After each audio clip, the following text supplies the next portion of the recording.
Bem, só um minutinho aqui que eu estou com um problema aqui para compartilhar.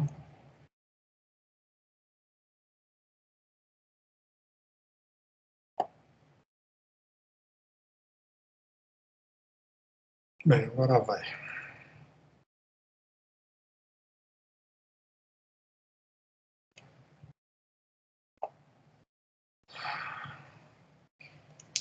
Bem, vamos lá então. Hoje eu compartilhei com vocês esta aula, né? Que é a aula 6 de 2020, que apresenta basicamente os conceitos de automação da manufatura,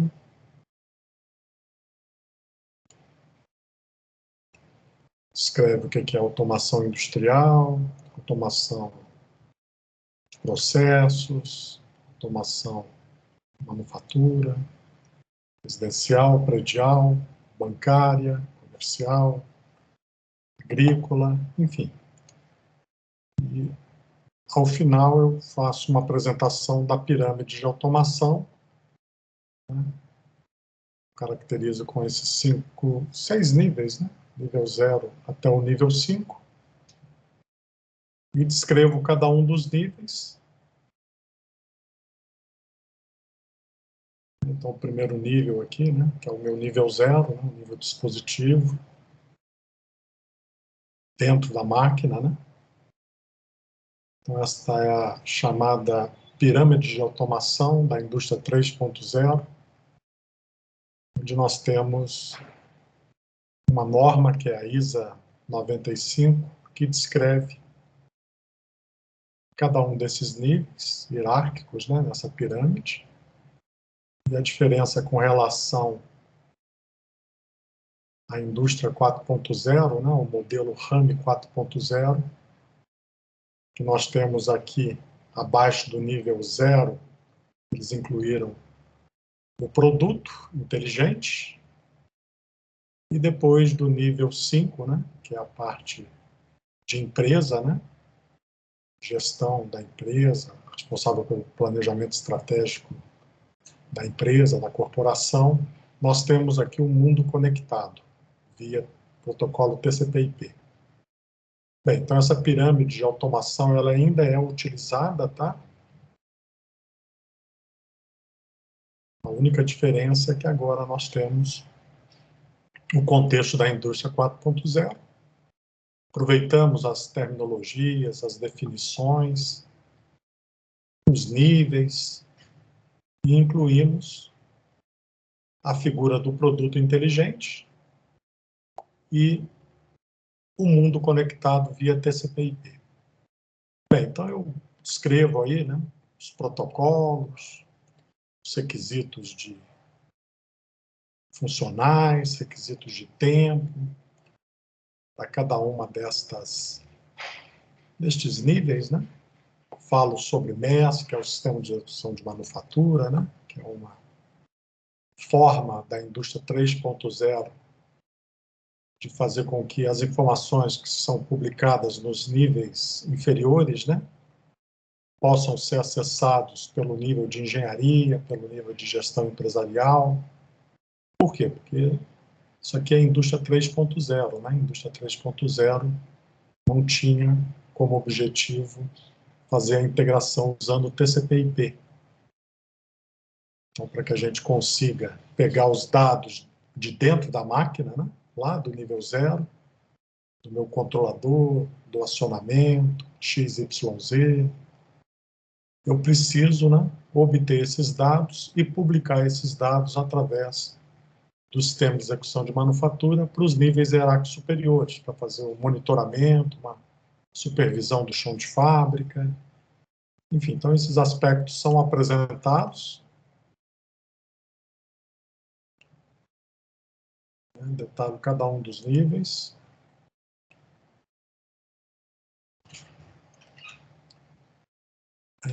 O nível 0, né, doador, controlador, sensor, rede de computador aqui, o barramento field bus. Nós temos aqui a parte do CLP e do DMC, e o nível 2, né, que eu estou chamando aqui, né, de nível de máquina, né? Com 1 aqui, a gente está falando da máquina propriamente dita, ok?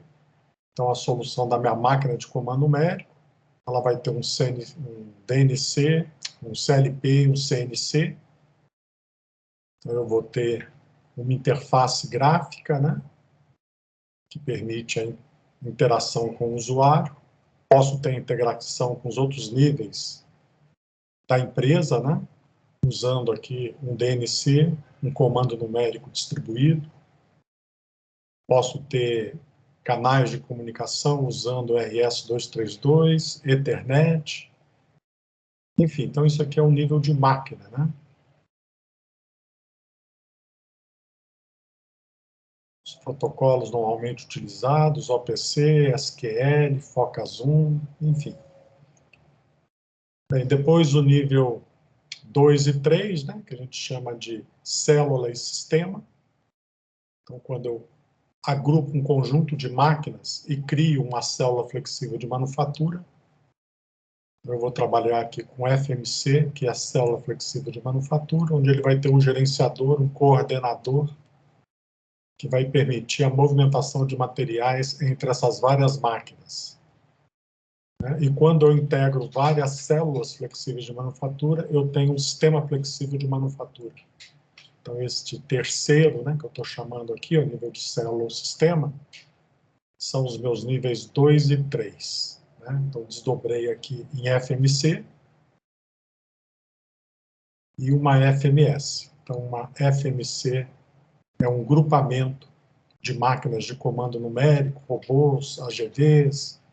Então, essas máquinas são conectadas para trabalhar dentro de um contexto de célula de manufatura, usando o conceito de tecnologia de grupo, né, que eu já mencionei anteriormente.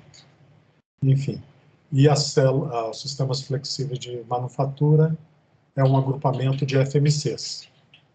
Também vai ter um gerenciador ou uma computadora industrial, né, que coordena a movimentação de materiais entre as várias células. Bem, depois eu tenho aqui o nível, né, 4 aqui, está chamando que é o nível de planta, né? Então isso aqui é o chão de fábrica, né, do nível 3 até o nível 0.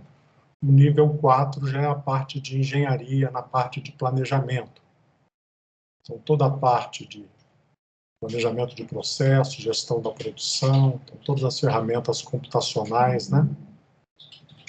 De CAD, CAM, CAPP, CAP, CAC, todas aquelas siglas, né, que eu já apresentei para vocês, na etapa aqui de planejamento, de engenharia, né, a gente chama isso aqui de nível de planta. Então aqui eu vou ter aqui uma série de computadores conectados através de uma rede, normalmente Ethernet, porque é uma rede de escritório. Então aqui é a parte de escritório. E o nível 5, né, seria o nível da empresa, né? Então, o nível da empresa, né, seria responsável pela gestão da empresa como um todo. Aqui eu estaria executando o meu planejamento de recursos de empresa, né, usando sistemas como o SAP, né, que é um ERP. Então, nós temos aqui toda a parte de gestão da empresa. A empresa pode ter várias subsidiárias em todo o mundo. Eu posso ter uma gestão centralizada sendo executada dos Estados Unidos, né? E todas as minhas filiais, todas as coligadas, né? Tem todo o planejamento estratégico da empresa para os próximos 5, 10 anos sendo realizadas por esse nível de empresa, né? Então aqui a gente faz o planejamento estratégico, né? Da planta até a gestão aqui da célula, né? A gente tem planejamento tático e operacional. E aqui, né, dentro da máquina, nós temos a execução das atividades planejadas, né, e que estão sendo executadas para a produção de um determinado bem. Então aqui eu tenho a parte funcional, né, que dentro eu transmito bits, né, por exemplo, no nível aqui de 0. Então aqui eu tenho um tempo real na ordem de 13 milissegundos, que é o tempo real da minha máquina de comando numérico lá do chão de fábrica. No nível de máquina, eu já vou transferir bytes e kilobytes, então eu vou transferir um programa de comando numérico para controlar, né, a movimentação dos acionamentos no nível 0. Então aqui eu vou trabalhar com kilobytes, ok? Bem, então, aqui o tempo real é de milissegundos, aqui o tempo real da máquina, transferir programas, monitorar a máquina, é de segundos, e a partir do momento que a gente vai subindo nessa pirâmide, o volume de informações que a gente transmite é cada vez maior. Então, eu tenho aqui, no nível da planta, né, de engenharia, um projeto com todo o ciclo de vida do produto, que são arquivos de 1 GB. Então, aqui, o tempo real pode ser horas, dias ou semanas. O tempo real aqui da FMC, da FMS, é em torno de segundos. Dentro do nível de máquina, né, da atuação da máquina, é da ordem de milissegundos. Então, os requisitos funcionais, né, e os requisitos associados aos tempos, né, tempo real, são diferentes à medida que a gente vai subindo nesta pirâmide. Em função desses requisitos distintos, as soluções de redes de comunicação que a gente utilizava na década de 80, década de 90 e anos 2000, né, da indústria 3.0, é diferente. Então, em cada um desses níveis, eu vou ter requisito diferente, né, em termos de rede de comunicação. Então, as redes de comunicações concebidas a partir da década de 80, né, para escritório, segue uma determinada especificação associada ao projeto TOP, né, de automação de escritórios, usando basicamente o Ethernet. E no nível de máquina, no nível interno, né, de sensores, dispositivos, eu tenho outro tipo de solução em termos de rede de comunicação, que são os barramentos de campo. Profibus PA, Foundation Field Bus, DeviceNet, ControlNet, enfim, uma série de redes distintas, né, que vocês vão aprender aí ao longo do curso. Bem, então, isso é o contexto, né, da aula. Bem, então vamos abrir as perguntas aí, pessoal. Então, vamos lá.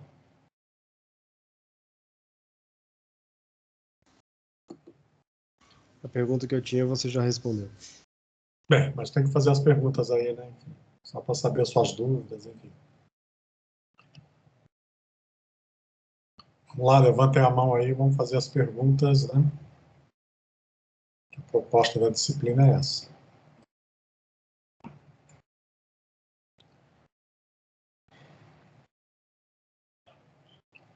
Diga. Bom dia, professor. Eu não peguei muito bem. São 5 níveis, né? Mas são níveis de quê? De automação? Não, né? De complexidade da... O que é exatamente Bem, essa isso é uma pirâmide? norma, né? ISO 95. São os níveis hierárquicos de um sistema de automação industrial. Ah, tá bom. Então, lá desde a década de 80, essa pirâmide foi concebida para viabilizar a integração do chão de fábrica usando, né, tecnologia disponível Entendi, na década obrigado. de 80, né, associado a soluções de automação de processos, automação da manufatura. Então, isso aí é uma pirâmide de automação da manufatura. Então, são os níveis hierárquicos, né, que um sistema de automação deve ter para que a gente consiga, né, integrar, né, até o nível de empresa, usando, né, as tecnologias que foram desenvolvidas a partir da década de 80. Então, cada nível tem um protocolo de comunicação, tem funcionalidade, tem requisitos, tem tempos distintos dos níveis mais baixos ou mais acima, né? Então, para a gente fazer essa integração do chão de fábrica, é necessário que a gente faça uma integração da informação, compartilhando dados, né, de cada nível, só que esses níveis, né, têm funcionalidade distinta. O nível 0 é dentro da máquina, eu tenho 13 milissegundos de tempo real. A máquina, né, que está conectada com outras máquinas, tem um tempo real, né, de movimentação de materiais numa célula flexível de manufatura de segundos ou de minutos. Então, sai uma peça de dentro da máquina e é movimentada para uma outra máquina. Então, esse evento pode demorar 2 minutos, por exemplo, 30 segundos. Então, o requisito de tempo real é diferente, né? As informações trocadas, o volume de informações trocadas também são diferentes. Então, uma rede de barramento de campo tem uma taxa de transmissão de 31,25 kilobits por segundo. Profibus PA, ou Foundation Field Bus. Enfim, então são redes, né, que foram concebidas para fazer a integração de sensores, e esses sensores trocam informações no nível de bits, 0 e 1, ou então no nível de bytes dentro de um contexto de blocos funcionais. E a taxa de transmissão da rede é 31,25 kilobits por segundo. Agora eu estou lá no nível de planta, lá no escritório, lá na engenharia, aí eu tenho uma rede de comunicação, Ethernet, com 1 megabit por segundo. Só que o tempo real para desenvolver um produto, para desenvolver uma especificação, né, de planejamento de processo, geração de código G, pode demorar uma semana, pode demorar, né, aquele desenvolvimento daquele produto 6 meses, né, no caso de um celular, no caso de um carro, 4 anos. Então, o tempo é diferente, né, e os requisitos são diferentes. Então, essa pirâmide de automação foi a solução encontrada na década de 80 para dividir o problema em níveis em função dos requisitos que ocorrem em cada um desses níveis, né? É uma forma que a engenharia resolve problemas, né? Ou seja, a gente pega um problemão e divide esse problema em problemas menores. Cada um desses subproblemas podem ser tratados com ferramentas e com protocolos distintos, né, em termos de comunicação. A mesma coisa que ocorre com o modelo de rede de comunicação ISO-OSI, né? Então, para a gente fazer a interconexão de sistemas dentro de um contexto aberto, nós trabalhamos com um modelo de 7 camadas. Essas 7 camadas, que são os níveis, né? Nível físico, enlace, rede, transporte, sessão, apresentação e aplicação. Cada um desses níveis é responsável por prover uma determinada quantidade de serviços para os níveis superiores e inferiores, permitindo que a informação saia dentro de uma arquitetura servidor de um servidor e chegue no cliente. Ou saia do cliente, chegue no servidor, o servidor processa e responde para o cliente. Então, esse tipo de solução, né, hierárquica, né, é uma forma muito eficiente de se buscar a solução de problemas mais complexos, né? Então, a automação da manufatura, através do modelo ISA 95, ele permite justamente esta decomposição, né, nesses 6 níveis hierárquicos, e cada nível trata de um problema específico associado ao seu nível, associado aos dispositivos dentro da máquina, associado à máquina em si, associado a máquinas conectadas, associadas, né, a células flexíveis conectadas e a parte de escritório e gestão empresarial. Então, né, qualquer engenheiro aí de automação tem que conhecer de cor e salteado essa pirâmide de automação. Bem, próxima pergunta aí, por favor.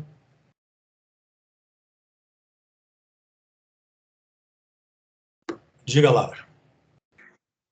Professor, não é bem uma pergunta, é mais uma curiosidade, é porque eu fiquei um pouco curiosa para saber mais sobre automação comercial. O senhor disse que era de uma parte de logística, de vendas, né, online, então ela deve estar crescendo bastante agora, né? Não, a parte comercial, né? Então, você tem aí a parte de automação industrial, né? Que é o que a disciplina foca, né? Automação de processos e automação da manufatura, né? Então, produção de bens, né, discretos, né?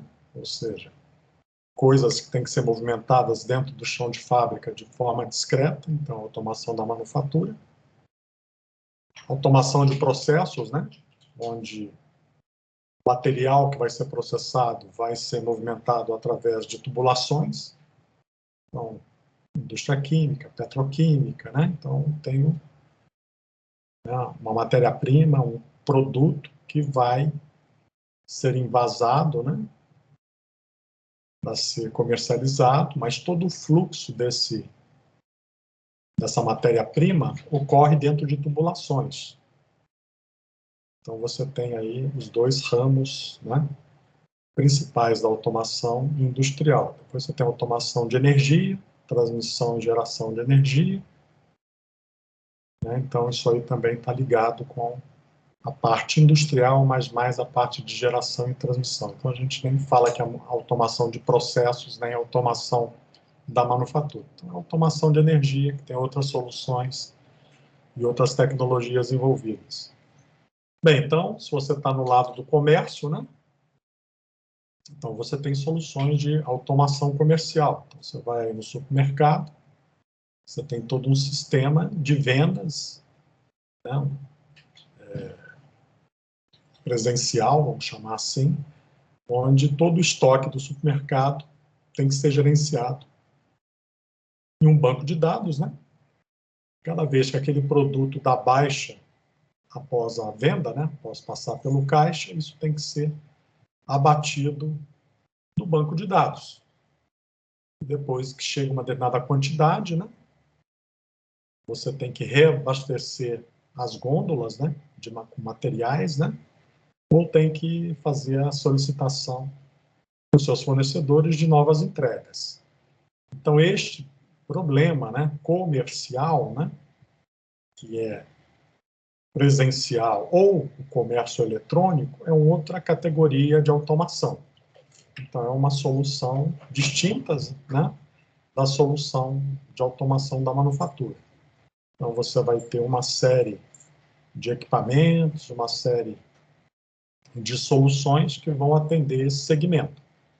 Vou fazer um sistema de gestão de estoque. Então, é com foco comercial. Vou fazer uma gestão associada, né, a vendas online. Então, eu vou criar lá toda a plataforma, né, de vendas online, ou vou usar uma plataforma já existente de vendas online. Vou explorar, né, um modelo de negócios que é baseado em vendas online e vendas presenciais. Então, isso aí, tudo que é vendas, né, tem esse tipo de interação entre a empresa, né, e entre os consumidores, nós colocamos isso aí como automação comercial. Então, qualquer padaria, supermercado, qualquer estabelecimento comercial, uma drogaria, vai usufruir desse tipo de solução. Então, meu sistema, minha plataforma permite que eu premie, né, meus clientes, né? Então, tem uma fidelização, tem um cartão, eu conheço o meu cliente, então tudo isso é um aspecto de automação comercial. Aí posso ter um outro tipo de automação, que é a bancária, né? Aí é a automação dentro do sistema financeiro. Então, a primeira automação que iniciou aqui no Brasil foi a substituição do atendimento, né, por caixas, por ATMs, né? Esses caixas automatizados, né, que a gente vai aí no banco, e lá do lado de fora, lá numa sala, Você tem os equipamentos automatizados, né, onde você tem uma série de opções para você realizar suas transações, pagamento de conta, depósito de dinheiro, retirada de dinheiro e por aí vai, né? Enfim, então você tem vários tipos de soluções, né, para esse tipo de automação comercial. Você pode ter automação, né, de agricultura, né? Então, agronegócios aí cada vez mais automatizado. Então, você tem aí o que a gente chama de agricultura de precisão, né? Toda a parte de maquinária já vem equipados com GPS, já vem equipados com uma série de recursos tecnológicos, né, que auxiliam, né, o operador do campo a fazer uma plantação de precisão, ou seja, o cara vai lá e tem uma informação do posicionamento do GPS, ele se guia, né, o equipamento agrícola se desloca sozinho, né, tem um nível de automação alto. Enfim, então, são setores de automação distintas, né? Então, tudo isso é automação pelo nosso conceito, né? Então, se eu substituo, né, aquele trabalho que era feito preferencialmente por uma pessoa, por uma máquina, um sistema, uma plataforma computacional, então, atendimento ao cliente, né? A gente liga aí para qualquer empresa e hoje a maioria do atendimento é eletrônico, né? Então, você interage com a máquina, né? Então, lá você tem uma máquina, tipo um sistema especialista, em que você vai digitando aquilo que você deseja, né? Que são os fatos. Ele te fala o que o sistema oferta e você aperta um botão, aperta um dígito.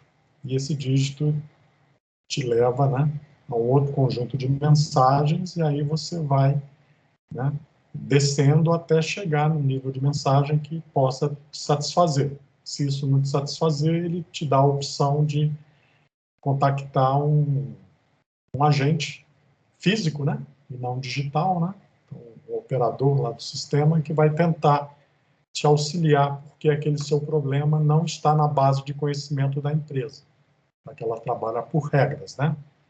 Então, se o seu problema for esse, digita 1. Se o seu problema for aquele, digita 2. Então, isso aí é um sistema especialista, né? Um sistema guiado por fatos, né? Cada fato, cara, o atendimento explicita para você, você fala se aquele fato coincide com a sua solicitação que você deseja. Então, se for coincidente, se tiver um match aí, você aperta um número e vai navegando até chegar numa resposta. Se não for satisfatória para você, ele te manda para um atendente. Isso aí por telefone. Você tem os bots também, né? Você tem os chats aí eletrônicos, né? Tem os robôs para fazer atendimento eletrônico, né? Enfim. Então, todos esses aspectos são soluções de automação, né? Ah, eu quero fazer um sistema de automação da manufatura, quero fazer um sistema de automação. Então, você tem que identificar qual é o problema, modelar esse problema, criar um modelo de informações de como resolvê-lo, né? E desenvolver a sua solução de automação. Se você estiver trabalhando dentro do mundo da automação da manufatura, você vai caminhar dentro do contexto, né, da pirâmide de automação atualizada para a indústria 4.0. Então, vai colocar aqui o produto inteligente, aqui a rede de comunicação TCP/IP, ou seja, a sua empresa agora está conectada com o mundo. E seus sensores, ao invés de estarem conectados através, né, de soluções com redes distintas, todo mundo fala aqui dentro, em todos os níveis, TCP/IP. Aí seria uma solução de automação totalmente aderente à indústria 4.0. Bem, então, automação é isso, né? Então, você vai substituir, né, buscando melhoria de produtividade e qualidade, uma forma que você faz um determinado procedimento dentro da empresa, que é feito de forma manual ou com uma assistência computacional, por uma solução que pode ser totalmente automatizada. ou parcialmente automatizada, né? Dependendo da sua arquitetura de automação. Então, a automação, né, obviamente, ela faz com que aquela necessidade, né, do uso de determinado recurso humano seja minimizada.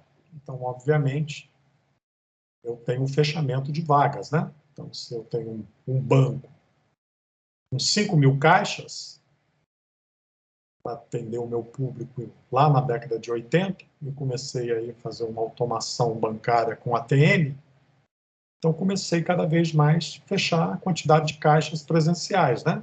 Então, agora eu deixo 2, 3, 4 caixas, dependendo do fluxo, né, de procura dentro daquele estabelecimento bancário, naquela localidade, e tenho 10, 15, 20 ATMs disponíveis, né, para o usuário. Ou então, disponibilizo uma solução mais inteligente ainda, que é via um aplicativo, ou uma solução, né, um aplicativo para celular ou para desktop, né, onde o usuário agora não vai ter mais a necessidade de nem estar presencialmente no banco interagindo com caixa eletrônico. Então, são várias possibilidades de automação, né, que nós temos, né? Então, o cara que atua na área de automação industrial provavelmente não vai atuar na área de automação comercial ou bancária, né? Ou de agricultura 4.0, agricultura de precisão, ou automação predial. Então, você tem um prédio, né, de uma torre aí de 200 andares, né, vamos supor, e você tem que gerenciar uma série de recursos dentro desse prédio, né? Tem toda a movimentação vertical por elevadores, então você tem que instalar sistemas de movimentação, né, com elevadores inteligentes. Então, não pode ser um elevador burro, né, baseado em ficar apertando o botão, né, para você chamar o elevador. Então, o elevador tem que ter, né, um sistema de automação que possibilite, né, uma otimização de quem chama aquele elevador, né? Então, você não pode simplesmente ficar atendendo 200 andares da mesma forma que a gente atende uma solução de elevador eletromecânico, né? Então, você tem que ter um software de inteligência artificial, tem que ter um conjunto de sensores, né, que possam combinar uma série de informações de cada um dos andares para que você otimize o fluxo, né, e o controle do movimento desses elevadores. A mesma coisa com relação a ar-condicionado, né, energia. Então, você tem que fazer o gerenciamento dos recursos, né? Então, isso aí é um outro foco, né, que é a automação predial. Então, você vai instalar CLPs, você vai instalar sistemas de monitoramento patrimonial, vai instalar sistemas de movimentação de pessoas baseadas em cartões RFID. Então, você tem condições de dar um cartão para uma pessoa, né? Enquanto essa pessoa se movimenta dentro do seu prédio, você sabe onde ela está, né? Por quê? Porque você tem possibilidade de rastrear ela via RFID, e em cada célula, em cada andar que ela anda, que ela circula, né, aquele ID do RFID, né, daquele identificador por radiofrequência, vai indicar a posição da pessoa. Então, você consegue fazer um gerenciamento, né, mais inteligente e acompanhar, né, o que está ocorrendo em termos de movimentação da pessoa, se tem mais gente num andar do que no outro, se tem mais gente esperando um elevador em um andar do que no outro.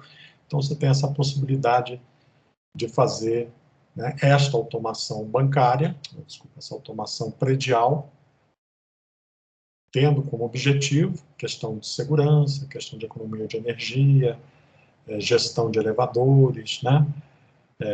Enfim, então você consegue ter o apoio da automação, né, para ter uma maior eficiência na gestão desse seu prédio.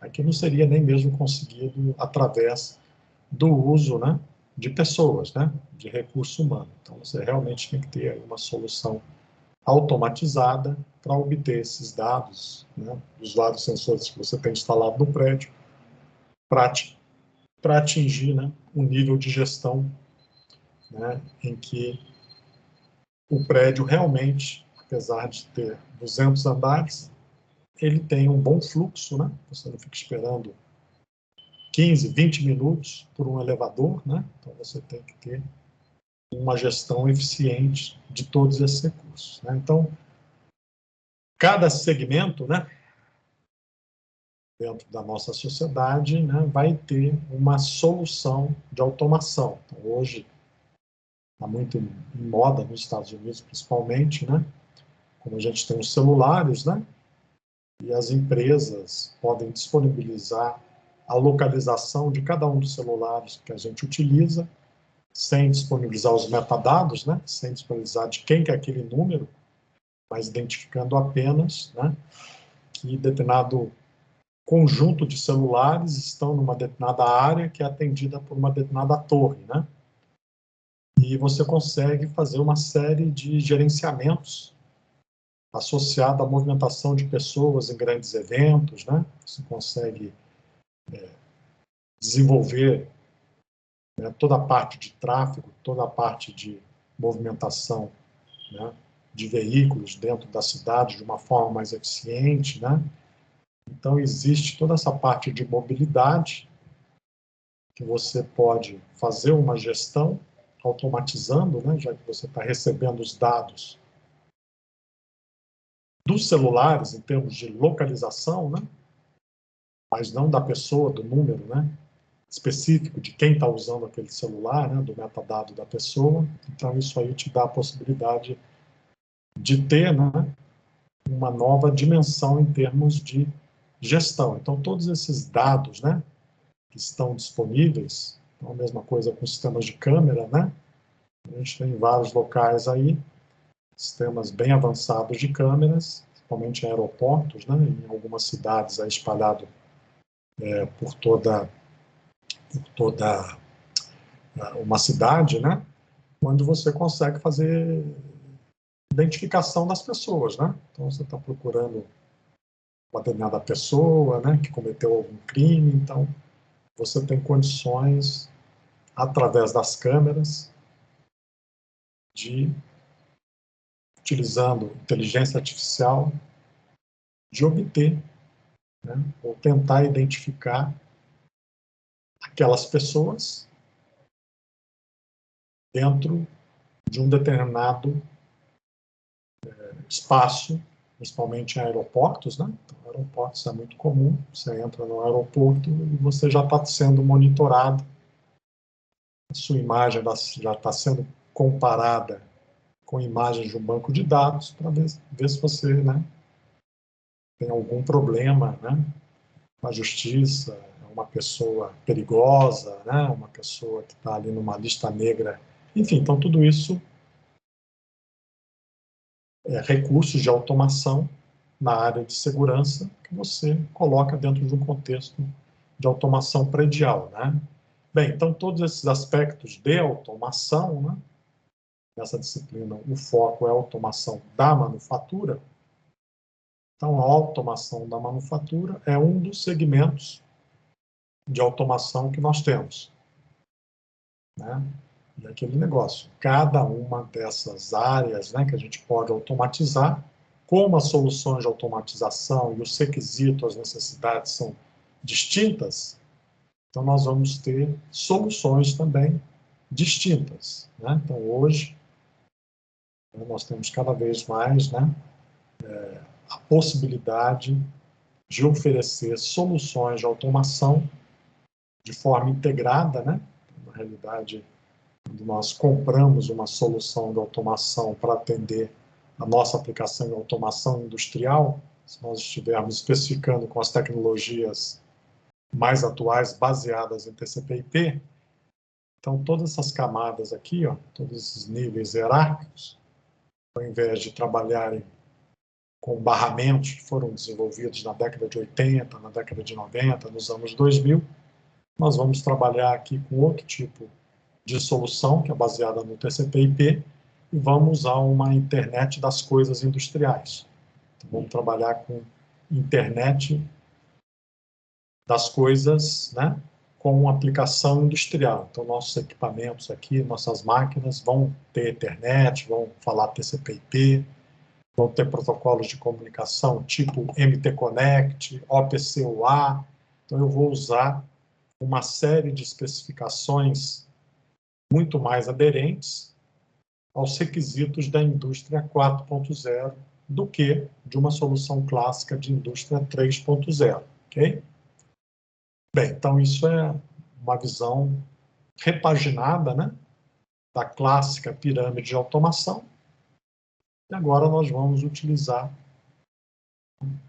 dentro do mundo da internet das coisas industriais, então internet das coisas ou internet das coisas industriais, o produto é inteligente, o produto tem um canal de comunicação TCP/IP, e agora esse produto se comunica com o mundo.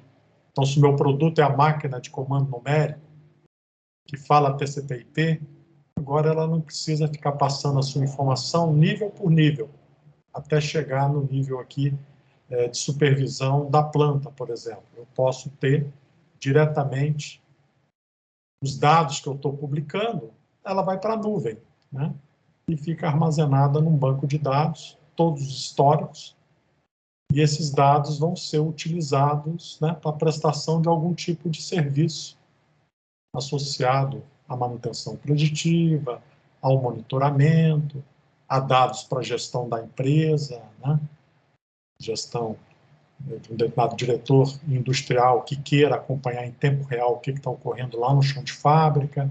Enfim, então a tecnologia hoje, né, usando o conceito de internet das coisas, permite, né, que esses 6 níveis hierárquicos estejam muito mais próximos, porque agora todos os níveis hierárquicos falam um protocolo comum, que é o TCP/IP. Eu não tenho mais que ter um gateway para converter um protocolo de comunicação em outro protocolo, ou um roteador, né? Ou um outro dispositivo qualquer, um concentrador de dados, né? Que vai converter ou que vai concentrar esses dados para converter para um formato que a empresa possa entender. Por quê? Porque a empresa não consegue entender aqui no nível de planta, de engenharia, o protocolo Foundation Field Bus. O protocolo Foundation Field Bus é para automação industrial. Ele só contempla o nível 0, 1, né, 2 e 3. Então, ele só vai até esses níveis aqui. Ele não consegue chegar diretamente, sem uma conversão, sem um gateway, né, sem um cara que converta este protocolo para um protocolo que possa ser visualizado aqui no nível de engenharia da planta. Bem, então, mais ou menos isso aí. Então, comercial, predial, qualquer outro tipo de automação, né? É um setor específico, com soluções específicas, e uma determinada empresa não necessariamente atua em todos esses níveis, né? Então, você tem empresas como Siemens, né, que atua no setor, né, de geração e transmissão de energia, então automação de energia, eles têm as soluções. No setor de automação da manufatura, eles têm as soluções. Automação de processos tem as soluções. Automação predial também tem soluções. Então, são empresas, né, grandes empresas da área de automação, que têm divisões, né, que atuam em várias áreas do contexto de automação. Então, dependendo do negócio, o negócio em automação da manufatura, então tem uma divisão de automação da manufatura que cuida com especialistas. Por quê? Porque a solução é diferente de automação de energia. Então, tem um outro, né, ramo da empresa Siemens que atua apenas em automação da energia. E assim por diante, né? Então, cada empresa, né, se é uma grande empresa que quer englobar todas as possibilidades de automação que nós temos atualmente, então ela pode prover serviços, soluções para todas as áreas, né? Desde a área de comércio até a área industrial, que queira uma solução de automatização. Ok? Então, você tem aí inúmeras empresas, né, que desenvolvem soluções para várias áreas de negócio. Ok? Bem, então, são coisas específicas, né, são soluções específicas. Há um tempo atrás, acho que uns 4 anos, 5 anos atrás, teve uma empresa do setor de avicultura que me contactou para desenvolver um software para eles sobre um problema que eles tinham, né, que é de escalonamento para apanhar o frango, né? Então, uma cooperativa, essa cooperativa tinha uma série de granjas dentro de uma determinada região do sul do país, que eram atendidas estando distantes 20, 30, 40, 50, 70 quilômetros da planta industrial que essa cooperativa tinha, ou tem, né? Então, o problema que eles tinham, né, era um problema de apanha de aves, né? Então, o que é isso? Eu tenho que fazer todo o escalonamento de uma programação de equipes de apanha, que é feito manualmente, né? Então, a equipe vai numa granja, que já tem o frango para ser, a ave para ser abatida com X dias, que vai ter um peso estimado entre 2 e 2,5 quilos, e tem uma apanha programada de 30 mil frangos, 30 mil aves. Então, você tem toda uma gestão do apanha do frango, né, que você tem que coordenar com a sua fábrica, né? Então, você tem que disparar as equipes que vão apanhar o frango, os caminhões que vão levar as gaiolas, né? Então, essa equipe de 13, 15, 20 pessoas, né, entram num galpão e começam a pegar esses frangos e colocar dentro das gaiolas. Então, você tem que fazer todo um planejamento desta logística de apanha dos frangos. Tem que mandar o caminhão para estar lá na granja num determinado horário, né? Você tem os tempos de referência padrão. Aí você tem que fazer um escalonamento sincronizando a apanha do frango com o abate do frango. Então, você tem que fazer uma descontaminação. Então, o frango só pode ser abatido depois de até 12 horas, né? Em relação à sua apanha. Você tem que cortar a alimentação do frango, né, da ave, né, com 8 horas antes de ser abatido, porque senão ele vai contaminar a linha de produção. Ele não pode ter fezes, né, dentro do seu sistema digestivo. Você tem que perder a mínima quantidade de peso do frango, né, nesse transporte, porque às vezes o frango fica esperando 8, 9 horas para ser abatido dentro de uma gaiola, e isso causa um estresse. O frango não tem ração, ele só tem a água que foi dada para ele, e ele perde peso. Enfim, então, isso é um problema de automação, né, associado à questão de logística de apanha, sincronização da produção. Então, para fazer isso, você tem que modelar o problema matematicamente, criar uma função objetivo, depois tentar minimizar com algumas políticas, né, o tempo de espera do frango para a linha ficar sempre abastecida com frangos e para o frango não ficar muito tempo esperando. Então, isso é um problema de automação da programação da produção associada à atividade do apanha-frango, né? Apanha-ave, como eles chamam. Enfim, então isso aí era feito manualmente com planilhas Excel. O cara chegava lá, tinha um conhecimento, ficava fazendo tentativa e erro e gerava lá uma programação da produção.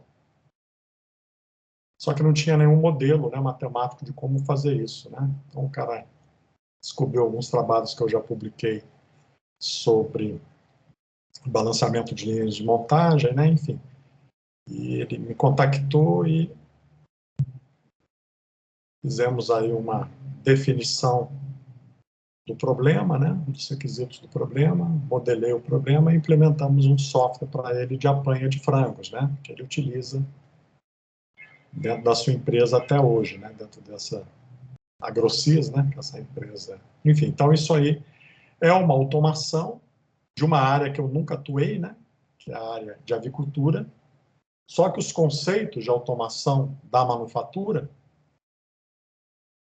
puderam ser aplicados de uma forma bastante consistente para esse problema que era a apanha de frangos.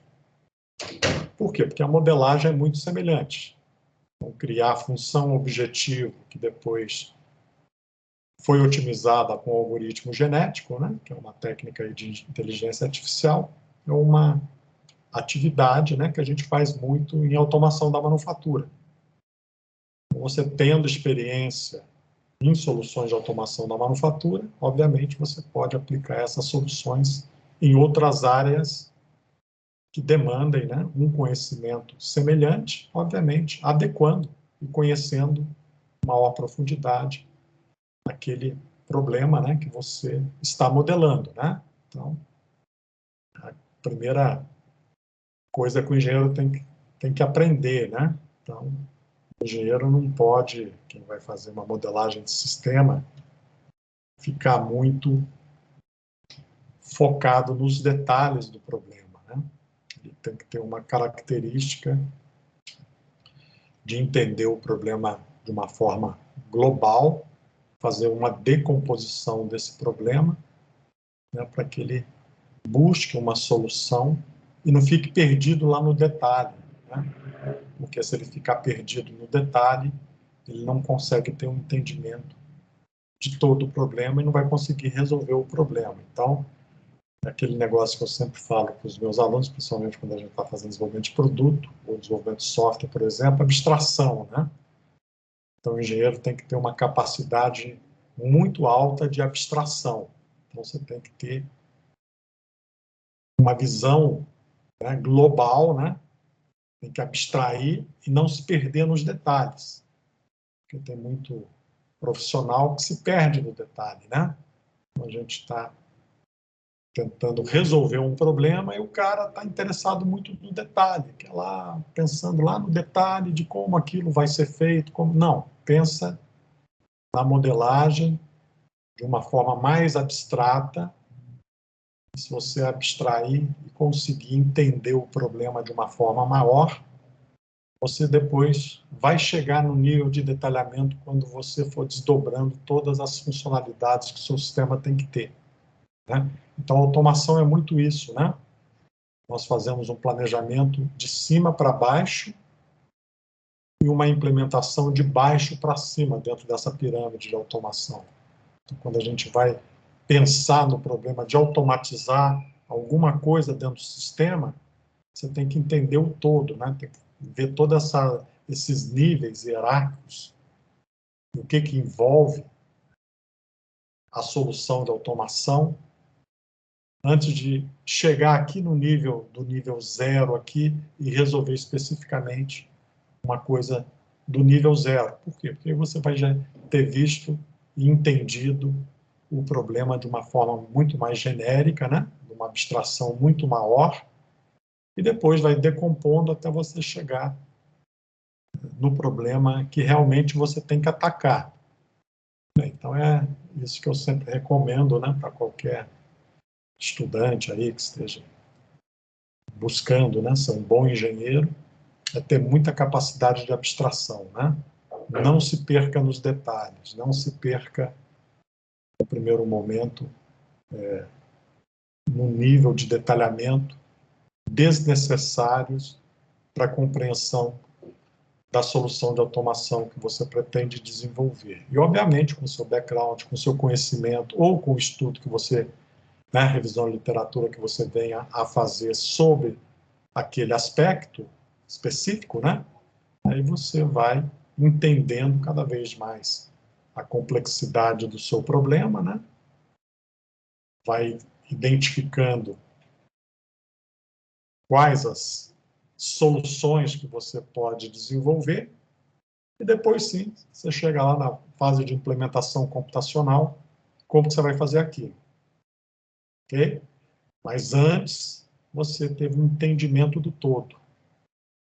Você entendeu o problema como um todo, para você não fazer uma solução muito focada aqui embaixo. Por quê? Porque depois esse cara chegou para mim e falou assim, olha, agora tem um novo requisito que eu quero incluir que eu não havia incluído anteriormente. Eu gostaria de integrar o software que você está desenvolvendo no meu sistema corporativo, né, gerando uma saída em XML. E essa saída em XML vai alimentar o meu sistema de gestão de avicultura. Bem, como eu já tinha previsto toda uma solução, né, maior de como nós poderíamos fazer isso, a solução já tinha atendido, de certa forma, este requisito que ele incluiu durante o desenvolvimento, porque inicialmente ele pediu só para gerar uma tabela, né, em Excel. Mas depois ele quis integrar também para a entrada do seu sistema em XML. Bem, aí a gente já tinha um entendimento de como isso poderia ser feito e gerar, né, a saída do nosso balanceamento, da nossa programação do apanha das aves, de uma forma que pudesse gerar agora a saída em XML ou outro formato qualquer que ele especificasse. Enfim, então, é importante que a gente entenda, né, esta nossa solução de automação, olhando, né, a pirâmide da automação como um todo, e não focando apenas, né, nos detalhes de como eu vou fazer aquela apanha do frango. Né? Então, você tem que ter um entendimento maior, você tem que conseguir modelar o problema como um todo. Né? Então, no primeiro momento, ele não havia pedido para que eu fizesse a programação sincronizada com a planta. Né? Ou seja, toda a sincronização do apanha de frango foi feita em função das duas plantas que ele tinha disponível. Então, eu usei métodos como just-in-time, né? O conceito do just-in-time, para fazer essa sincronização e esse balanceamento da chegada dos caminhões com o processamento na planta. Então, não podia faltar estoque, né, de aves, não podia faltar caminhões na fábrica, então tinha que ter um estoque mínimo ali, né? Caso algum caminhão quebrasse no meio da estrada, caso tivesse algum problema qualquer no meio da estrada, teria que ter um estoque, né, de caminhões, né, com aves que pudessem atenuar esses problemas que tivesse na chegada dos caminhões. Então, tinha que ter um pulmão de tempo. Então, se eu não fizesse dessa forma, dentro do meu algoritmo, né, dentro da solução que foi proposta e implementada, eu estaria vulnerável a questões de quebra de caminhão, a questões de logística. Então, para evitar isso, né, nós inserimos, né, este pulmão de tempo. Então, sempre agendávamos a programação para ter um estoque mínimo para que a planta não parasse por falta de caminhões que estavam chegando em 2 horas. Então, o nosso estoque lá, que a gente definiu, o cara pode programar quanto tempo que ele quer esse pulmão, 2 horas. Então, em 2 horas tem que ter uma quantidade mínima para abastecer a planta. Então, a planta lá tinha uma capacidade, se eu não me engano, de 20 mil aves, 10 mil aves, né? Eram 20 mil aves por hora. Eu tinha que, né, ter caminhões para atender 2 horas de aves pudessem ser processadas. Bem, então, quando nós concebemos uma solução de automação, né, de programação da produção, como nesse caso, né, escalonamento da produção, então nós estamos visualizando o problema como um todo, né? Não estou só falando, vou fazer a gestão da equipe, vou fazer a gestão da quantidade de caminhões, vou fazer a gestão... Não, vou fazer a gestão integrada às plantas para que o sistema de produção não pare. Então, o meu sistema de apanha tem que conseguir responder, né, a quebras de caminhões, a problemas que eu tenha, né, com a chegada desses caminhões dentro da fábrica e que tem um estoque de X horas para atender a capacidade máxima da planta por hora. Enfim, então, quando nós fazemos uma solução de automação, né, da empresa, quando a gente é contratado para fazer uma solução de automação, o software é muito mais fácil, né? Não, isso só envolve software e integração de sistemas. Ou envolve hardware também, né? Aí é mais difícil. Então, eu tenho que integrar fisicamente um hardware com o outro, movimentação de peça entre um hardware e outro, né? Entre uma máquina e outra, fazer a comunicação de uma máquina com outra. Então, é uma solução muito mais complexa, né, do que você fazer uma automação só baseada em software, né? Você não vai mexer com integração física de equipamentos, de máquinas, né? Então, é uma solução, né, mais simples que você pode resolver individualmente, né? Você não precisa ter uma empresa, uma grande empresa, né, uma equipe grande, né, com vários tipos de especialistas para resolver esse problema. Ok? Bem, então, abrindo novamente aí perguntas, mais alguém tem alguma pergunta? Alguma questão?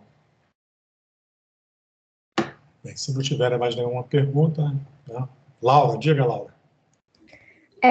Professor, então, quando o senhor falou um pouco de segurança, né, em relação ao maquinário, me veio à mente alguns produtos que existem sistemas redundantes para garantir tanto a segurança quanto uma melhor eficiência do maquinário no sentido de não precisar parar se um dos sistemas falhar.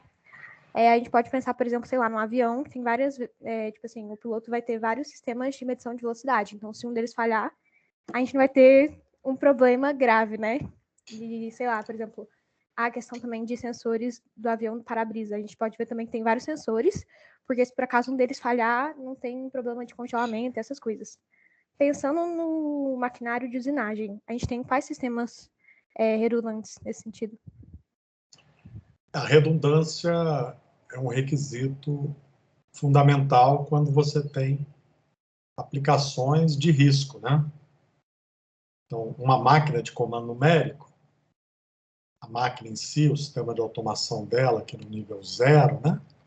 E as soluções de CLP, CNC e outros conjuntos, né, de equipamentos eletroeletrônicos, né, que a gente incorpora aqui na interface da nossa máquina, normalmente a gente não tem redundância, tá? Por quê? Porque é uma máquina que, caso tenha algum problema, esta máquina provavelmente não vai ter um impacto de um risco dentro do chão de fábrica, né? Uma máquina de comando numérico. Se ela der um problema, né, ela não vai provavelmente colocar em risco o operador, a instalação. Então, vamos supor que o servomotor da máquina começa a falhar. A própria máquina tem dentro do seu algoritmo, né, detecção de modos de falha. Igual um automóvel, né? Um automóvel lá tem uma unidade de controle eletrônica E se falhar um sensor, um atuador do sistema de injeção eletrônica, por exemplo, ele coloca o modo carro em operação segura, né? E você recebe lá um pisca-alerta, né? Aquela luzinha lá do sistema de visualização que tem um problema, né? Da injeção eletrônica. Então tem um pilotinho, uma luz que fica vermelha, ou ela pode ficar piscando, ou ela pode ficar vermelha, né? E não desligar mais, né? Então, dependendo do tipo de problema, o carro não vai desligar automaticamente, ele vai entrar em modo de segurança e você tem que estacionar esse carro e desligar esse carro. Se é uma luz intermitente, ela acende, apaga, acende, apaga. Pode ser alguma falha no sensor, pode ser um problema muito comum aí que dá em veículos como que tem catalisador, né? Veículo antigo, aquele catalisador ele vai ficando oco, vai virando uma bola, né? Ele vai decompondo e aquele material do catalisador vira uma bola que fica solta dentro do escape, né? Deveria ter lá a colmeia com o catalisador. Ele foi destruído, né? Depois de 10 anos de uso e virou uma bola, virou lá uma coisa que entope a saída do cano de descarga, por exemplo. Aí isso aí gera uma falha na medição do oxigênio.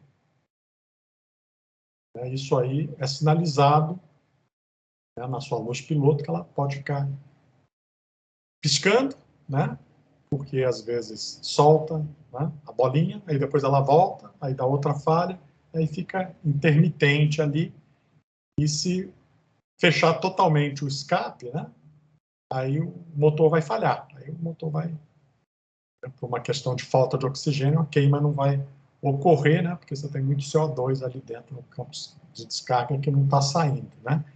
Enfim, então o equipamento ele é projetado, pegando o carro aí que todo mundo tem, né, usa carro, né, vamos chamar assim.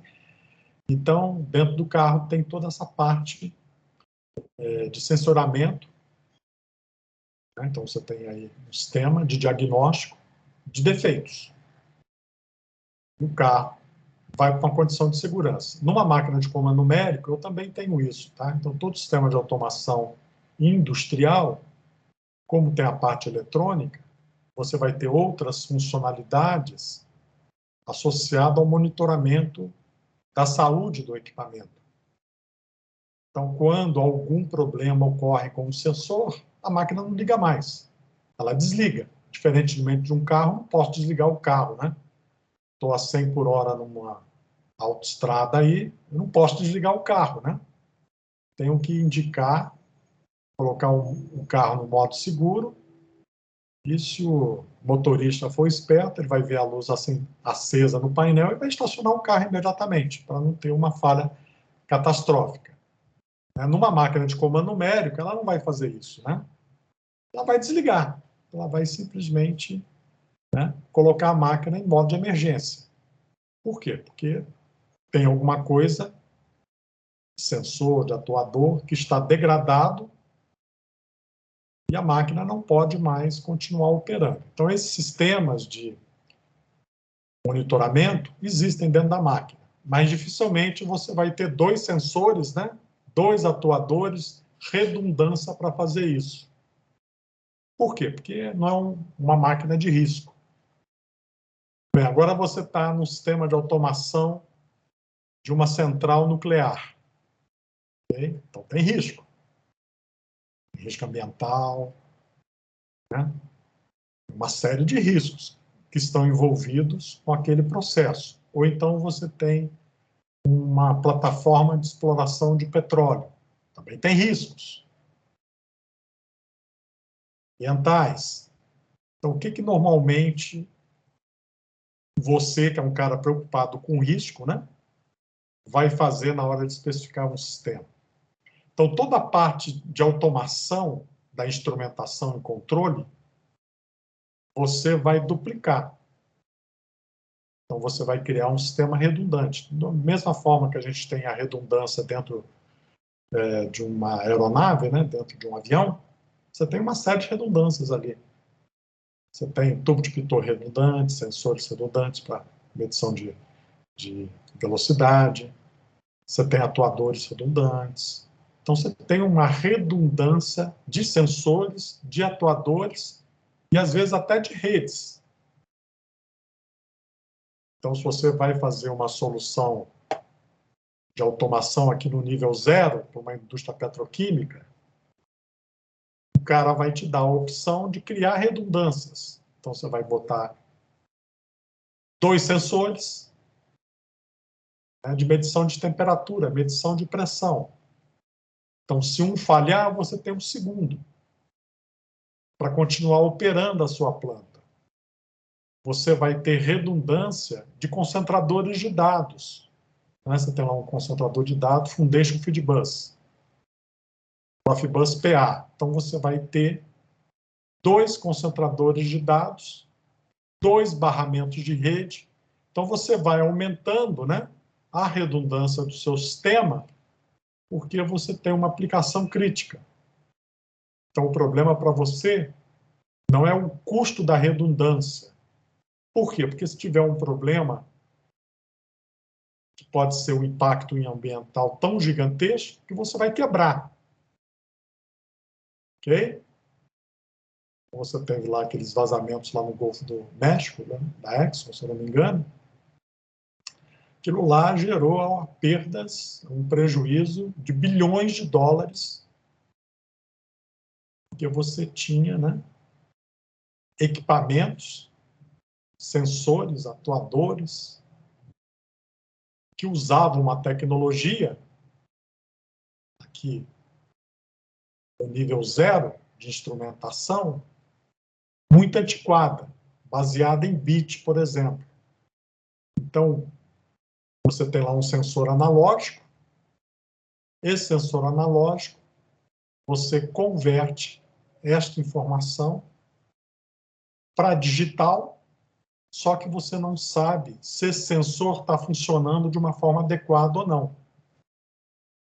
Aí tem até um filme famoso aí de Hollywood, né, que foi feito aí uns 6 anos atrás, 5 anos atrás, sobre esse desastre do Golfo do México, né, mostrando lá o sistema de supervisão, o problema do sensor.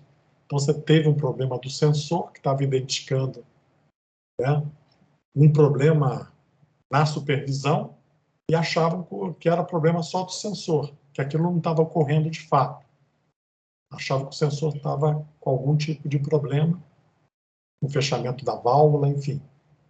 E aquela informação era recebida, né, por um sistema de supervisão baseado em bit e não em bloco funcional. Então, o bloco funcional, quando a gente faz uma automação de bloco funcional, a gente recebe diagnósticos do sensor. Por quê? Porque você tem incorporado ali, né, na solução Profibus PA, Foundation Field Bus, na solução de automação da sua rede de automação, uma informação de bloco funcional.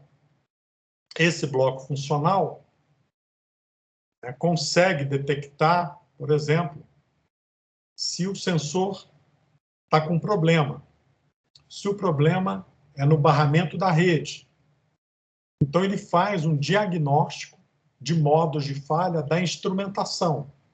Então, o que a gente chama de manutenção, né, proativa, né, ou uma manutenção, né, preditiva associada à instrumentação.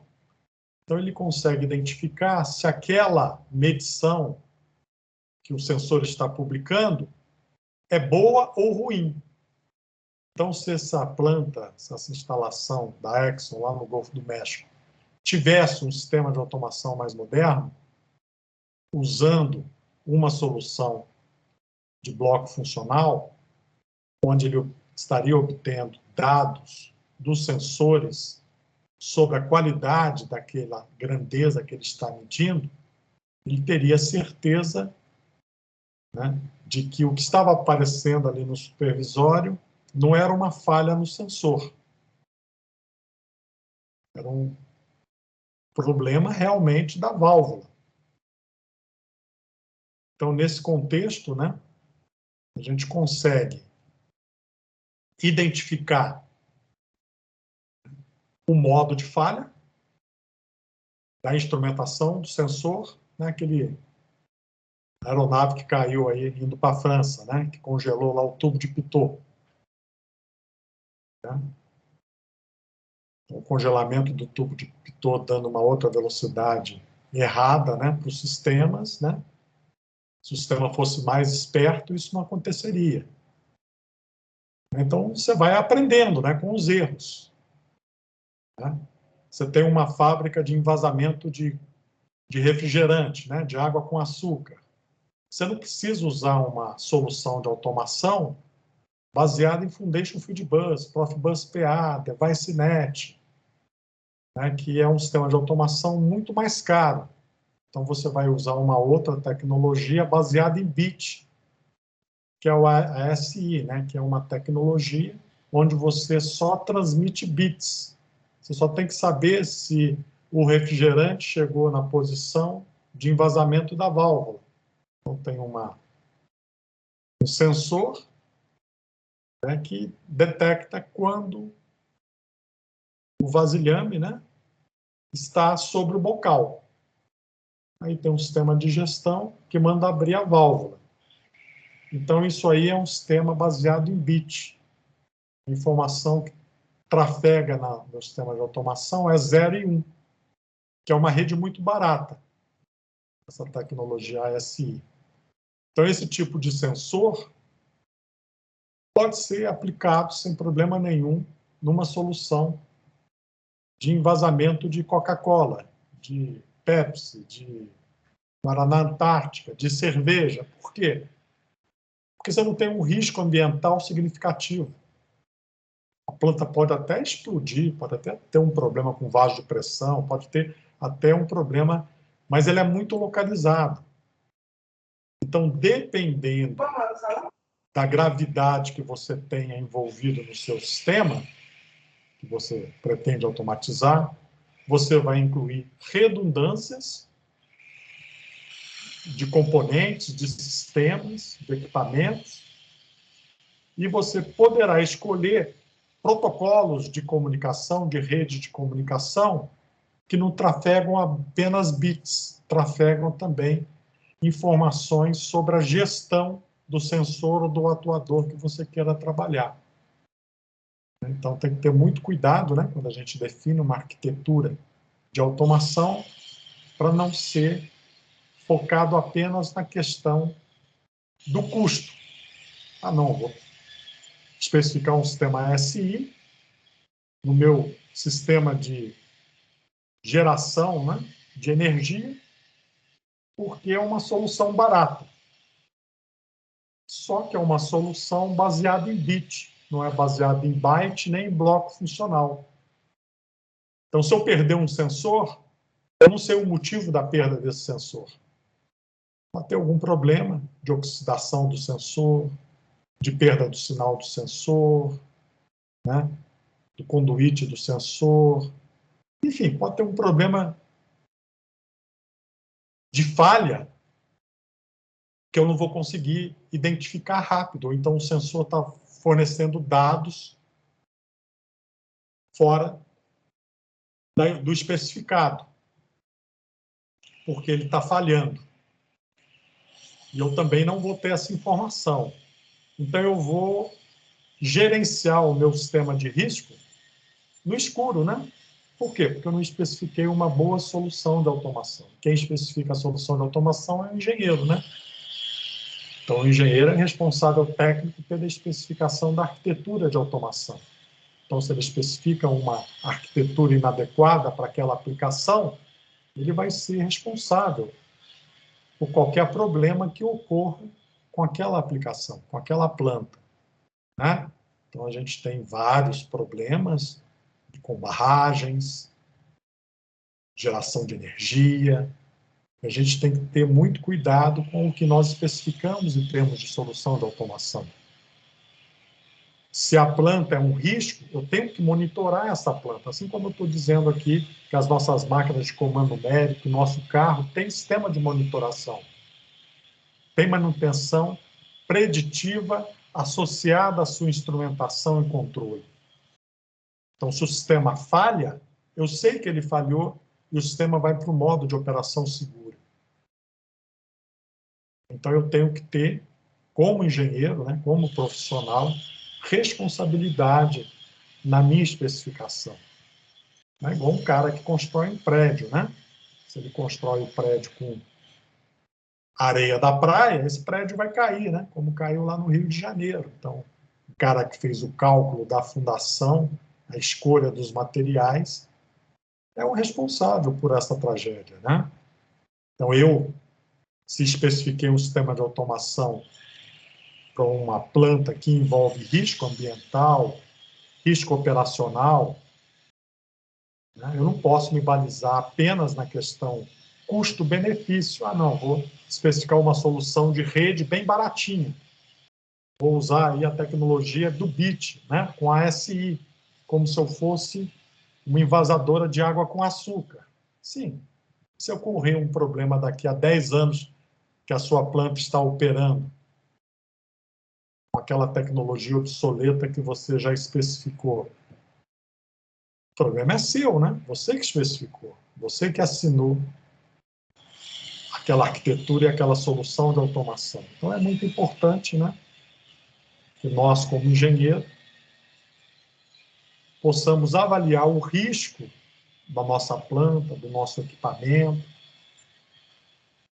para que a gente incorpore soluções de segurança, de monitoramento, que possam antecipar um problema qualquer. Obviamente, o engenheiro, quando cria esses cenários, talvez não imagine todos os cenários. Por quê? Porque se ele imaginasse todos os cenários, um equipamento nunca iria falhar. Então, ele vai aprendendo, né? Então, os equipamentos funcionam mal, igual na indústria, né, aeronáutica, né? Aviões, aí cai um avião, tem que ir lá analisar o motivo da queda do avião. Por quê? Porque é aprendizado, né? Uma falha que nunca ocorreu, mas a imperícia humana, a falta de treinamento e derrubou aquela aeronave. Então, todos os eventos que levaram à queda daquela aeronave têm que ser identificados, para que eu tenha um mapeamento do que levou àquela falha, para que eu corrija nas aeronaves semelhantes que ainda continuam voando pelo mundo aí, né? Então, agora aquele MAX 800 aí começou a ter problema, né? E tiraram de circulação, porque senão iam cair mais ainda, né? Até resolver o problema. Então, ficou aí mais de ano aí parado, até que resolvesse exatamente o que está provocando este problema com esse tipo de aeronave. Então, quando a gente tem, né, uma falha, quando ocorre alguma coisa, é uma oportunidade de aprendizado, né, que a equipe envolvida na análise daqueles eventos enfim, da catástrofe que ocorreu, possam identificar, né, o que levou a essa catástrofe e possa evitar, né, que os equipamentos semelhantes que estão aí rodando pelo mundo ocorram mesmo com eles, né?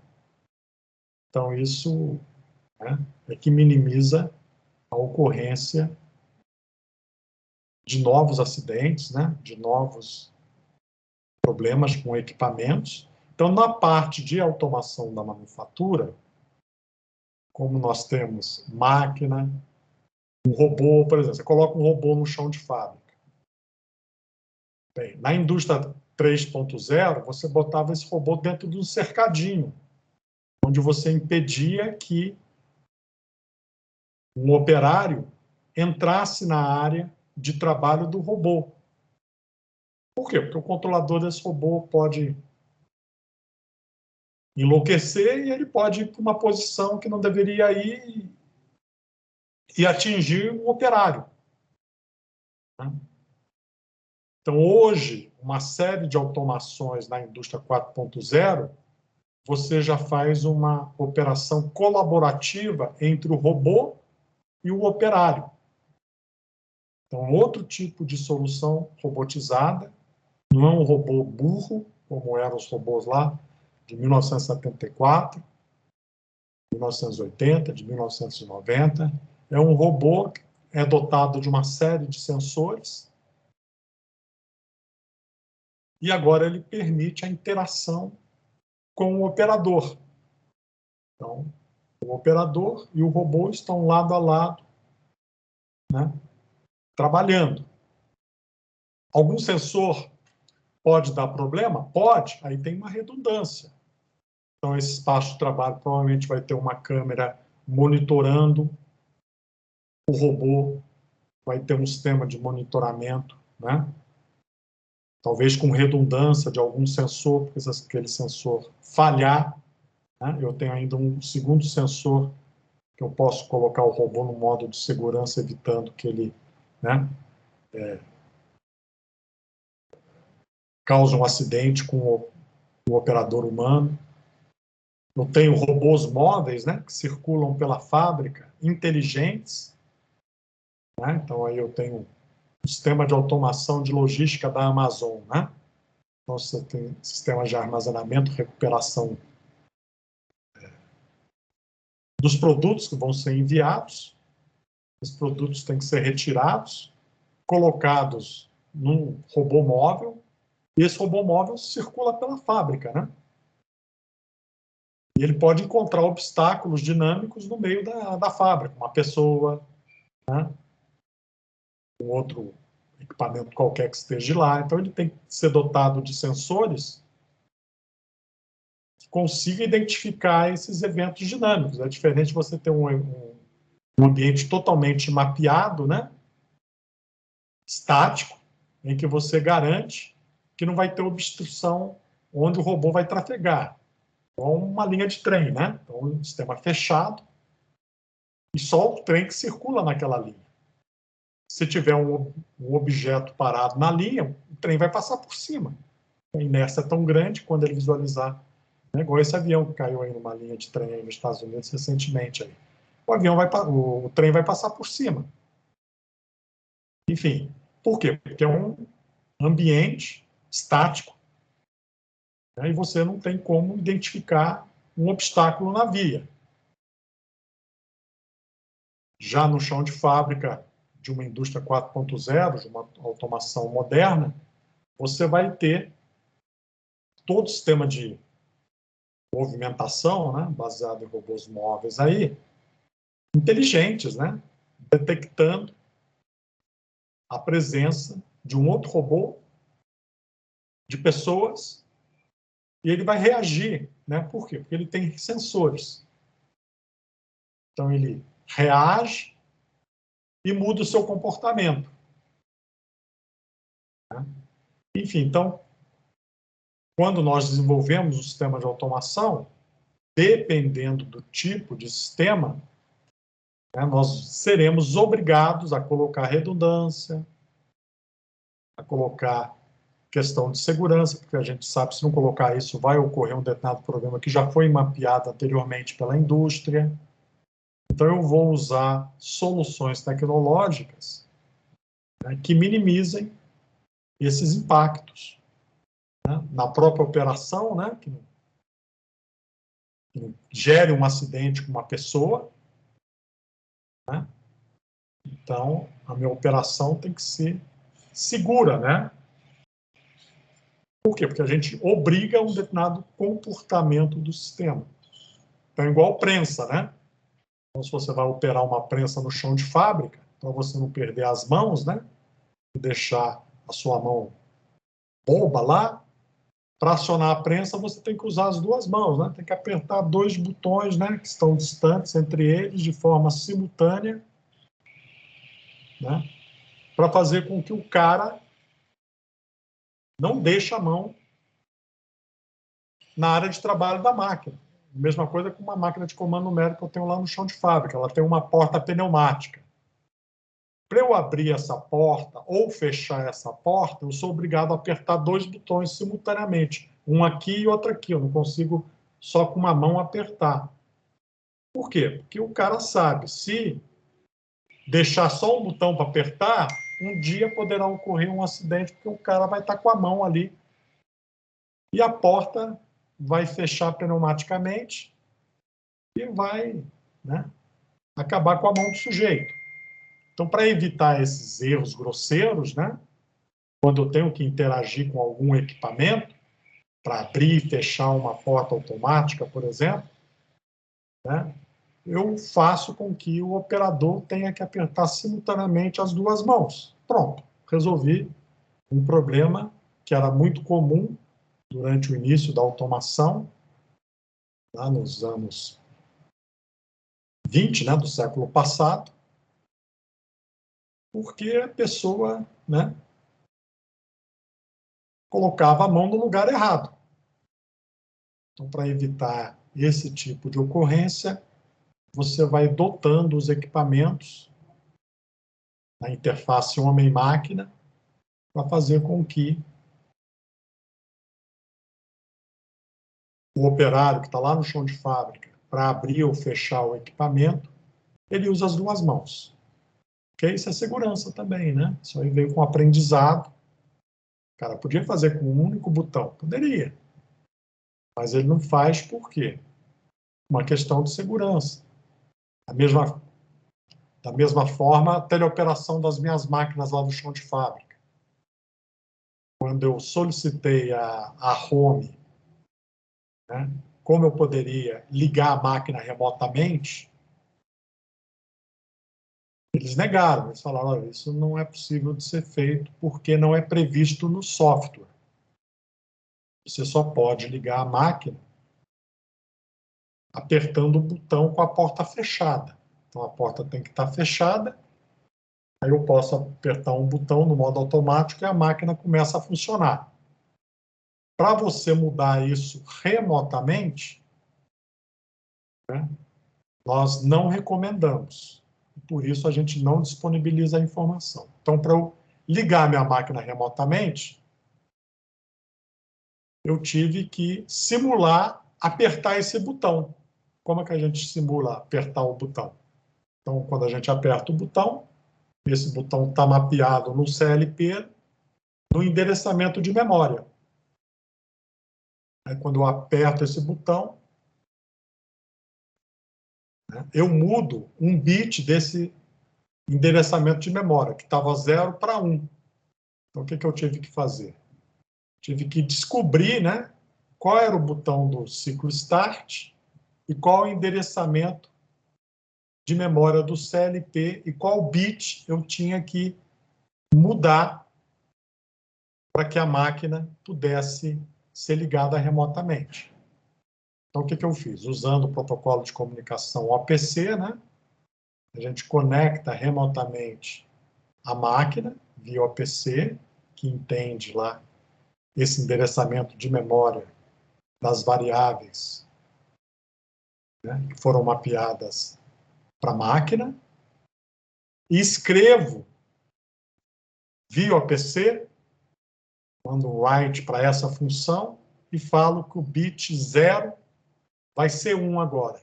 Então, escrevo 1 no bit 0. O endereçamento fulano de tal. Feito isso, a máquina inicia. Okay? Então, por que o fabricante, quando eu falei que eu ia fazer isso com a máquina, né, aí a Home me exigiu um documento que eu tive que assinar, dizendo que qualquer problema que ocorresse, a responsabilidade era minha, que a Home não autorizou e não recomendou ligar a máquina de forma remota, porque ela não foi concebida para esse tipo de operação. E eu assumi os riscos. Bem, como a Home era nossa parceira, eu fiz a cartinha, mandei para eles, e se um dia acontecer algum problema de ligar a máquina remota, um acidente, o problema não foi gerado pela Home, foi gerado por mim, que eu que degradei a operação da máquina, acessando o endereçamento de memória e ligando a máquina. Mesmo a Home me desaconselhando a fazer isso. ok? Bem, então, esse tipo de ação, né, de teleoperação da máquina, que é muito comum hoje, né, lá em 2001, 2002, 2003, não era recomendado, né? Por quê? Porque a gente ainda estava no conceito da indústria 3.0, a gente não tinha entrado ainda no conceito da indústria 4.0. Então, hoje não, né? Hoje, as máquinas permitem que se faça isso, só que com segurança, né? Então, tem um protocolo para você ligar a máquina remotamente, que vai checar uma série de coisas que eu não estava checando. Por quê? Porque eu atuei no endereçamento único para resolver o meu problema, que era ligar a máquina remotamente. Então, eu tinha lá na minha interface gráfica, né, de teleoperação da máquina, um botãozinho que eu apertava e via TCP/IP ele enviava para o servidor OPC, que estava conectado com a máquina, né, falando protocolo OPC da FANUC, e ele mandava um comando para escrever no bit 0 o valor 1 do endereço fulano de tal, que controla o botão liga-desliga da máquina. Ok? Bem, então é muito importante, né, quando a gente coloca um equipamento na nuvem, né, ou na internet, que a gente tenha toda a questão da criptografia, segurança. Por quê? Porque senão qualquer um pode fazer isso, né? Pode acessar a minha máquina e mandar esse bit e ligar a minha máquina, né? Imagina um veículo autônomo, né? Que está conectado lá com a nuvem do fabricante, publicando dados em tempo real, né? Atualizações. Enfim, se ele não tiver criptografia, se ele não tiver segurança, eu posso fazer o que eu quiser com o controlador do veículo autônomo, conhecendo os protocolos, conhecendo os endereçamentos, conhecendo, né, a parte de controle discreto, a parte de controle lógico, contínuo. Por quê? Porque eu vou ter que abrir e fechar a porta. Quem abre e fecha alguma coisa é um CLP. Então vai ter um CLPzinho ali dentro, ou um computador especializado, que vai ficar responsável por abrir e fechar coisas dentro do carro. Abrir porta-mala, fechar porta-mala, abrir porta, fechar porta, ligar motor, desligar motor, né? Mudar um determinado modo de operação esportivo para modo econômico. Então, tudo isso é mapeado dentro de um modelo de informação associado à automação do veículo, né? Então, se eu não tiver as condições de segurança, de criptografia, de VPN, que garantam que eu coloque isso via TCP/IP, pronto, já era, né? Então, no chão de fábrica, é a mesma coisa. A minha máquina foi concebida para a indústria 3.0. Se eu coloco ela online, ela está vulnerável. Por quê? Porque ela não tem criptografia, não tem segurança, qualquer um pode acessar. Então, ela é insegura por natureza. Agora, se eu compro uma máquina RAS, né, que já publica os dados na nuvem, que já tem criptografia, que já tem uma camada de segurança, com um controlador moderno, aderente à indústria 4.0, aí não, né? Aí eu já tenho mais dificuldade para deixar essa máquina, esse equipamento vulnerável. Então, é muito importante que a gente entenda todo esse contexto, né, de automação. Hoje está tudo via TCP/IP, né? Então as máquinas estão sendo integradas via TCP/IP, e isso também cria oportunidade de risco para o equipamento e para a própria planta, né? Então a gente tem que tomar muito cuidado com a nossa solução de automação, levando em conta esses aspectos, ok? Bem, então, né, tendo falado tudo isso, né, então as máquinas de comando numérico normalmente não vão ter redundância, ok? Mas vão ter embarcados sistemas que monitoram o que ocorre com a máquina, na parte eletrônica da máquina. Controle, sensor, atuador, então ele monitora, né, o status, né, desses equipamentos, desses dispositivos. Então, se ocorrer alguma coisa com eles, né, a máquina vai dedurar, né, que é o usuário lá, o operador da máquina, se fizer muita besteira com a máquina, né, eles chamam isso de dedo duro da máquina, né?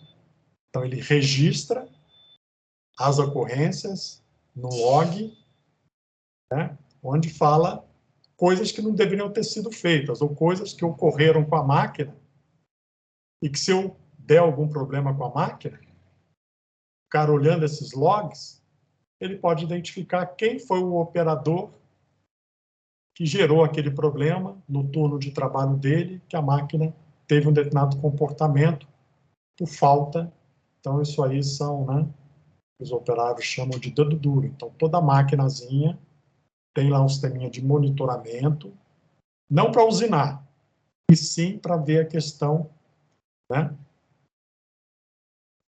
de como está o seu sensor, os seus atuadores, mau uso que se foi feito da máquina, mudança de algum parâmetro da máquina. Ele relata isso num log, onde ele identifica um código. Normalmente a gente faz isso baseado em código, igual ao ABD, né?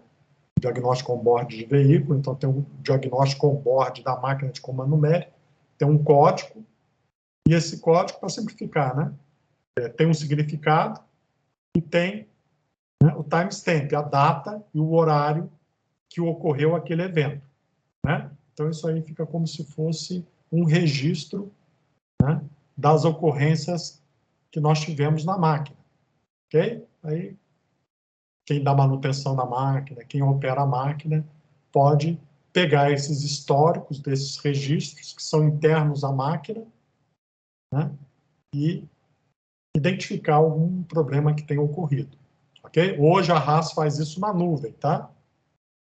Então ele pega essas coisas e armazena na nuvem. E quem usa o aplicativo recebe as notificações de coisas que estão ocorrendo com a máquina. Mas não tem um controlador redundante dentro da máquina, não tem um eixo redundante dentro da máquina.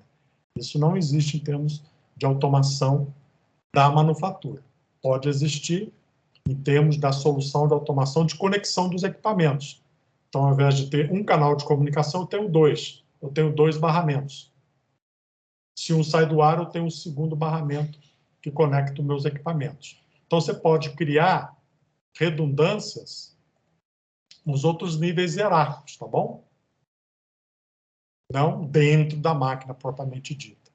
Diferentemente de uma automação de processo, em que normalmente o equipamento, um determinado, né, fator de proteção, já vem com duas conexões para colocar o meu sensor analógico. Eu vou botar pressão, então ele vem dois canais analógicos para conectar dois sensores de pressão. Aí, dentro desse equipamento, né, de uma rede Foundation Fieldbus, por exemplo, ou de uma rede mais moderna, né, baseada em IP industrial, você teria ali um circuito integrado que tem um módulo ADDA. Então, ele recebe o sinal analógico do sensor, falar de termopar, né, ou de termorresistor. Então, vem ali, né, um valor de tensão, ele converte isso para um valor digital, ele olha na curva de calibração desse sensor o valor que corresponde a esse valor de voltagem, né, de milivolts, e acha uma temperatura. Okay? E depois ele publica isso, esse valor de temperatura, dentro de um contexto de byte ou de bloco funcional, né, para a unidade que concentra os dados da minha solução de rede de automação, que depois é compartilhado para os demais níveis hierárquicos até chegar no supervisório. Bem, então isso é mais ou menos o que a gente tem em termos de automação. Bem, se não tiverem mais nenhuma questão, né, já são 11h47, vou encerrar a aula por aqui. Se alguém mais quiser fazer alguma questão, que o faça agora. Como não temos, então vou encerrar a aula, tá? E já vou agendar a próxima aula. A gente já está chegando bem próximo a começar a mexer com comando numérico, tá? Estamos fazendo toda essa revisão de automação da manufatura, conceitos, né? E mais à frente, aí, talvez nas 3 ou 4 aulas, a gente já comece a ver a parte de programação. Então é isso, por hoje é isso então, pessoal. Até mais, então.